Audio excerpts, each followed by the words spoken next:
Kill them. Right behind you. Behind. Good kill. One enemy remaining. Nice. There we go, baby. What's up, YouTube? It's Dr. Zora here, helping carry you from being a noob. Today's video is going to go over the snipers. This is my favorite gun ever. I love sniping so much, and I'm so excited to make this video sharing the tips and tricks that you must know to use this gun properly. We're gonna go over everything, the right settings, how to snipe, how to use it on the attacker side, how to use it on the defender side, and the ultimate practice routine that will rapidly improve your sniper aim. If this video helps you out, make sure to subscribe to the channel, like the video, and comment down below what you'd like to see next. Timestamps will be in the description. As always, let's get right into it. Die line with the boom pow. Every week now I switch to a new style. 212s in the back just blew out. Everything I do end up in a new style. Yeah, lead a club with a few now. Alright, so very quickly we're going to go over the two sniper rifles. There's the Marshall, which is essentially the scout from Counter-Strike, and then there's the Operator, which is the op in Counter-Strike, and you can also call it the op since it's called the Operator. One thing to note before we even begin is that if you buy the Operator, make sure that your team has enough money to buy their own big guns as well. You don't want to be buying such an expensive weapon and then having the rest of your team have pistols, which means you still have a very unlikely chance of winning and then you wasted all your money. I have an economy guide that will go over that as well, so make sure to check that out in the description if you want more details on that. So quickly looking into the settings here, you have a couple of options that can drastically change the way you use the op. So the controls here, we're going to go into equipment, and there's just two options I want to pay attention to. The sniper rifle aim, there's two options, hold or toggle. So I have it on toggle. We'll take a look at what hold does. If you do hold, you have to keep your right click on the mouse the whole time. So you have to hold on to right click in order to be zoomed in. If you let go, then boom, you're out of it. Versus if you have toggle, all you gotta do, right click once, let go, and you'll be zoomed in the whole time until you right click again or shoot. So I personally prefer to do toggle, and I recommend that you do toggle just so you get that a little extra work. You don't have to keep your right click on the whole time. You can focus more on your aim. Versus now, the next option we have is the auto re-enter scope. So this is a very useful feature, and I feel like Counter-Strike should have had this.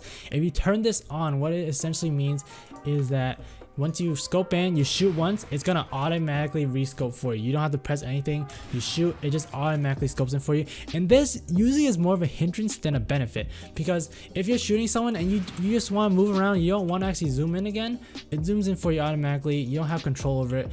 Versus if you just turn this off, you zoom in, you shoot, and then you got nothing. You can scope in yourself if you want to, and it's just as fast.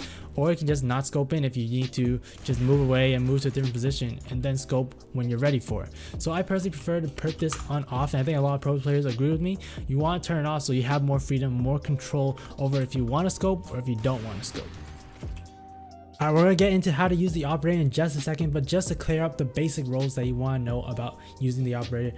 As an attacker, the basic role is to get a long range pick with the op. So you get a pick on the enemy, and then that frees up space for the rest of your team to push onto a site. As a defender, you usually want to hold the Operator long range as well, essentially doing the same thing, finding a pick and preventing the enemy from pushing on the site, but it's more about holding an angle rather than trying to find an angle. And we'll get into that more details on that, but let's get on how to use the Operator. Jumping right into it, the first thing to note is that the scope animation takes a decent amount of time to pull out. You can do some crazy quick scopes sometimes. Mid animation, there is a little bit of timing where you can be accurate for a kill, but most of the time you want to be already scoped in so you can skip the animation phase, and then when you see the enemy, you can shoot right away. Again, the main things you'll do with the op is hold an angle or peek an angle for a pick. Now that the scope animation is done, you can move to the angle that you want, and you just simply hold and hold. And bam, a guy eventually comes up into your crosshair and you shoot them and they're dead. Simple as that. One more thing to note is that when you're holding an angle, you want to have your crosshair slightly away from the wall that you're holding.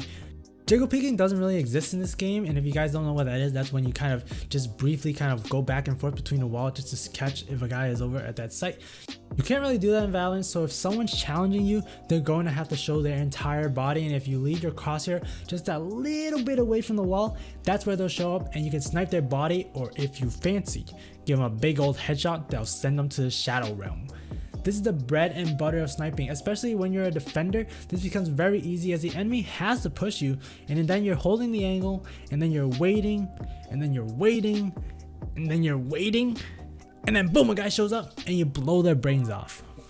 Alright, so now we're scoped in, we have our crosshair on the enemy, and we shot and bam, they're dead.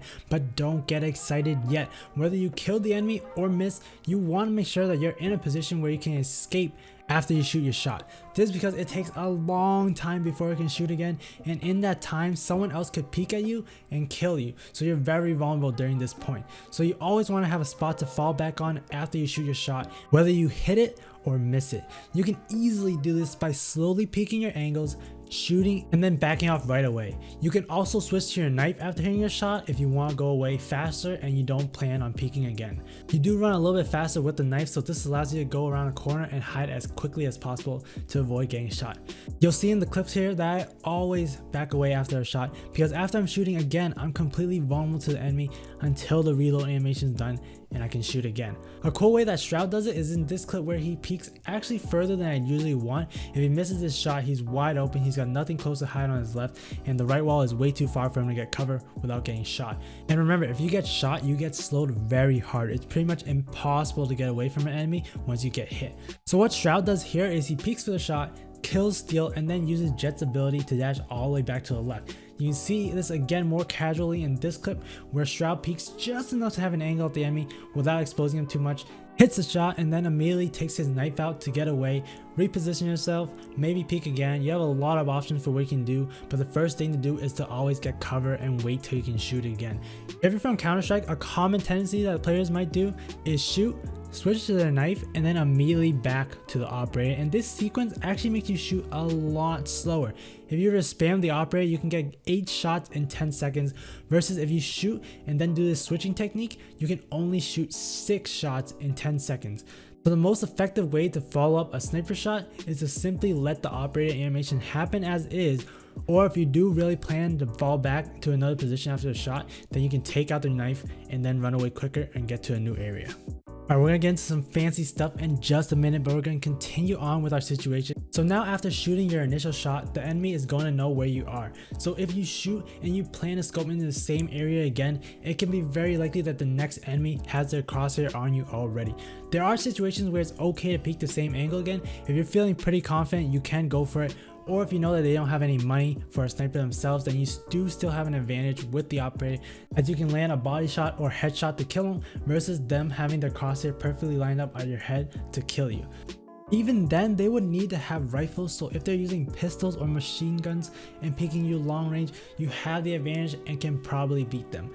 Now if you looked at the enemy's money at the beginning of the round and know that they have an operator themselves or have vandals and have been pretty good at hitting their headshots, it is a bad idea to peek the same angle twice.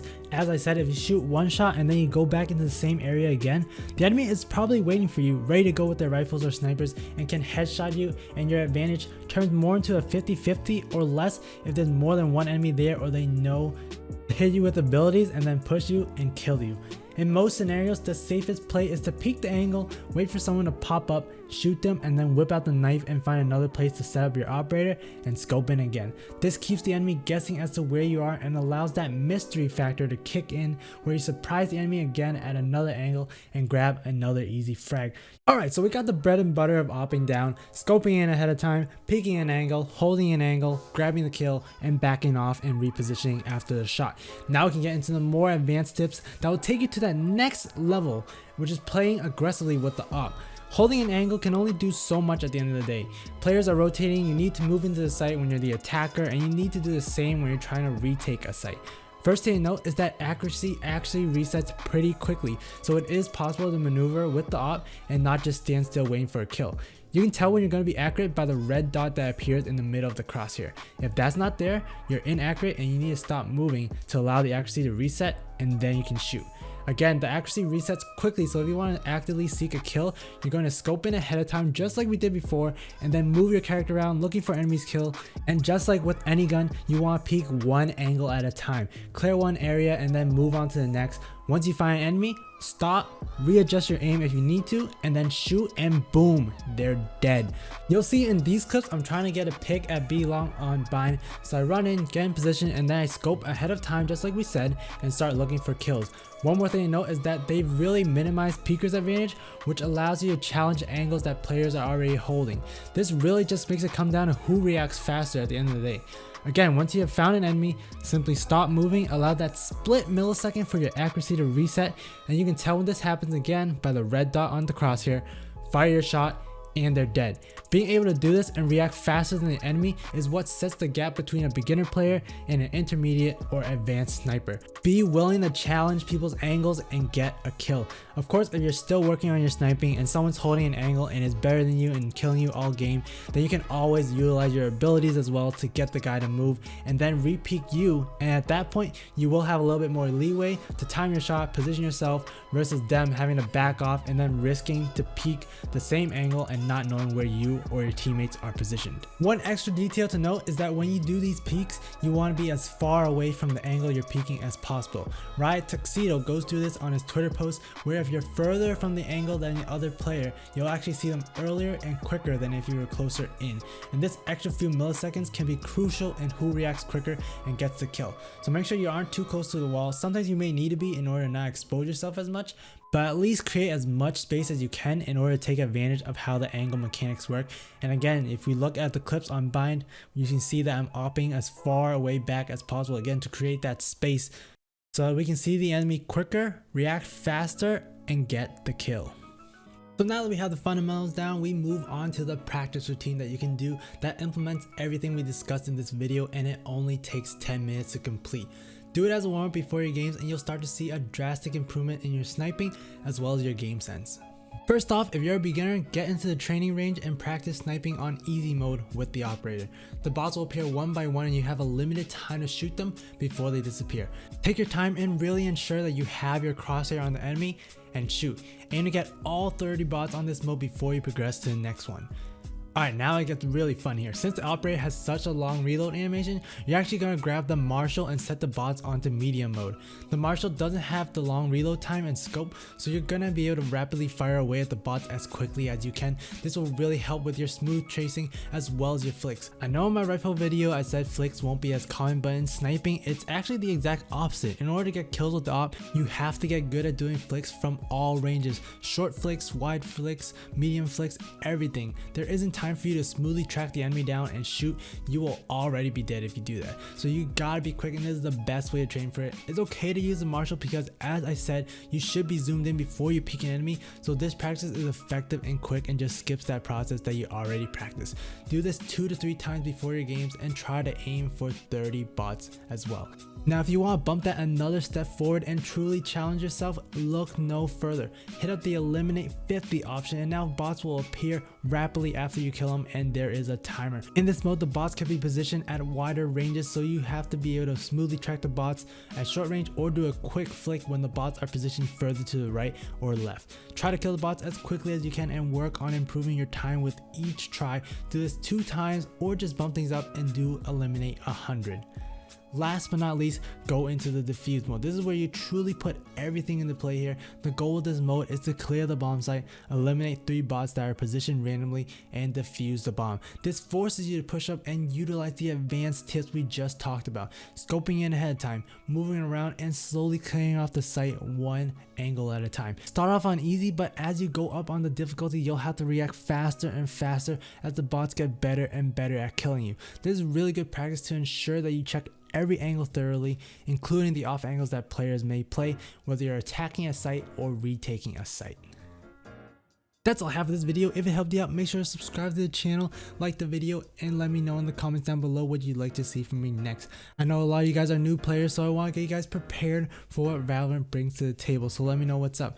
Do you need help with agents? Do you need tips on your aim? Leave them all in the comments down below. I'm Dr. Zora, helping cure you from being a noob, and I'll see you guys next time. Peace.